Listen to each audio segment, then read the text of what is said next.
look at a trailer real quick. Now, this is not like the biggest movie in the world. It was a trailer I came across, and I was like, well, that's interesting. So I just kind of want to put it out there and get your thoughts on it. Have you seen this trailer, Nick? Maybe. I don't know what trailer are we talking about. Oh, no, probably not.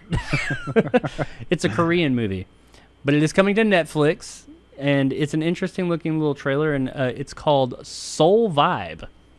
Like Seoul, I guess Seoul, Korea, that thing, I guess, I don't know.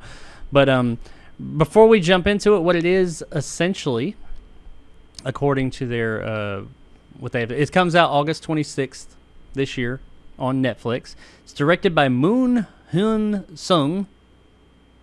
Sure. And it's a heist action film that focuses on a crew of gearheads who team up to bust a crime ring as the South Korean capital gets ready to host the 1988 Olympics. It looks interesting. I'll be interested to give it a shot. But before we talk about it for just a minute and get out of here, let's take a look at the Seoul Vibe Netflix movie trailer. Here it is. 오늘 운전기사 새로 뽑을 거예요.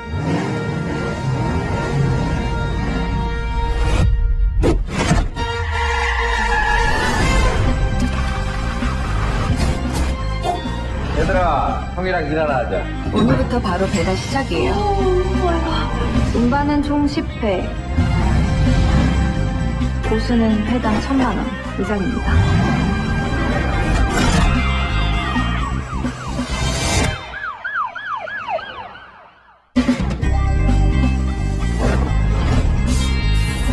알잖아, 운전은 내가 있지. 그러니까 우리가 1등 먹는 게 가능하지.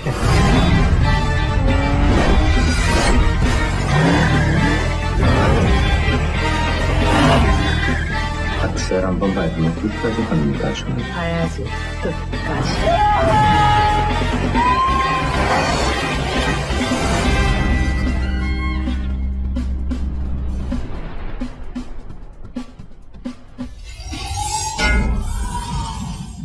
So there you go, ladies and gentlemen. Seoul Vibe, the trailer. Yeah, me, myself, real quick, before I jump in and see what Nick thought, because I think what I gathered while we were watching it, he has not seen this before. I'm getting some Fast and the Furious, like later Fast and the Furious / Baby Driver vibes from this, and that speaks to me a lot, because as trashy as the Fast and Furious movies are, I really enjoy those movies. The whole, a big heist action film as they bust up a crime ring in the 80s. The 80s, you know, is really big right now. And just that whole... I was digging the vibe to this trailer overall. It looks like it could possibly be that kind of over-the-top South Korean fun. And what I really like about South Korean movies, as opposed to some other Asian cinema, like Japanese horror, if you will. Let's talk about horror real quick. Japanese horror, I think, always has a great idea. And it starts out well, they're made well, but by the time you get to the end of a lot of the Japanese horror movies that I've watched, not all of them, but many of them, it loses its way and goes way out there, and they can't figure out how to end it. And it just gets really, really out there. I've watched quite a few. Audition is fantastic, by the way. If you haven't seen that, check it out. But it's different. But and it doesn't go. You think it's going out. That's one that I really liked. It did a rope-a-dope. You think, oh god, okay, it's lost its way. It's out there. It had a cool idea. Now, oh wait, they brought it right back, and they made sense.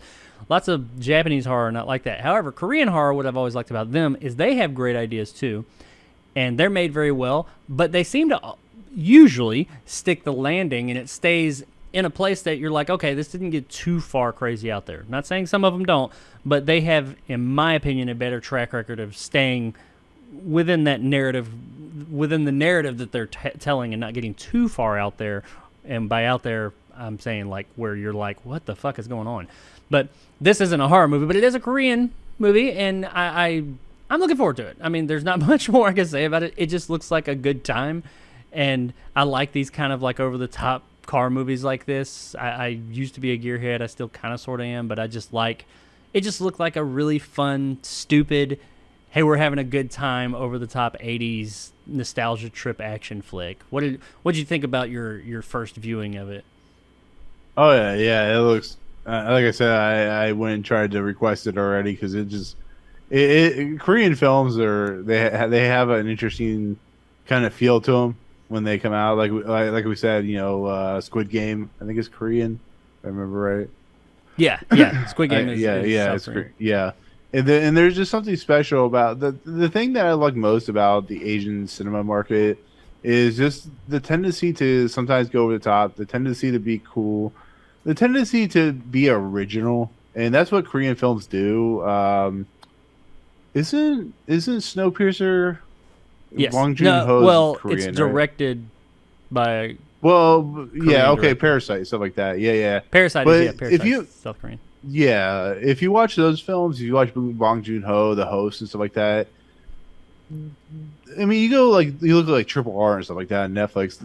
These other countries are doing stuff that Hollywood and American cinema will never be able to replicate, and that's what I love. I love watching Korean horror films. You said Audition. That is one of the craziest horror films I've ever seen. You just good. look at something like, yeah, it's so good, it's so disturbing.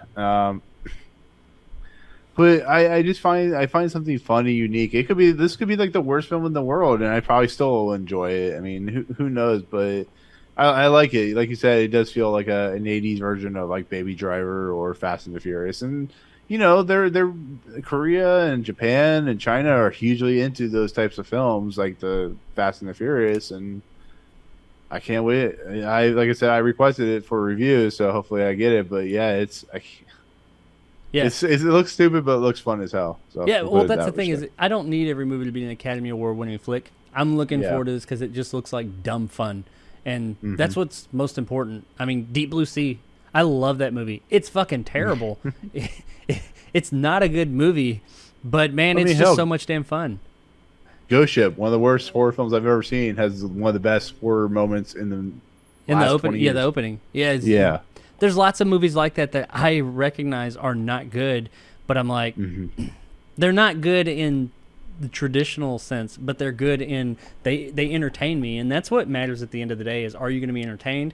And when I watch this trailer, I don't fully know exactly what it's about because it's like hyperkinetic, but it looks like fun. It looks like it'll be an hour and a half, 2 hours of just crazy, over the top, just fun, and I'm cool with that. Good. We need more of that in our lives, I think. Exactly. Just please more of it. But that's really all I got to say about it. I just wanted to kind of like give that trailer out there to you guys so you guys could see it. I knew Nick hadn't seen it, and I wanted to kind of get a little bit more awareness of Soul Vibe out there. Like Nick said, could be fucking terrible. I don't know, but it's coming to Netflix, so you never know. But it isn't a Netflix original. I mean, I think it's going to fall under the Netflix original banner, but Netflix didn't make it. It was already made, and they bought the rights to it. So, that depending on how you feel about Netflix, that could be a good thing.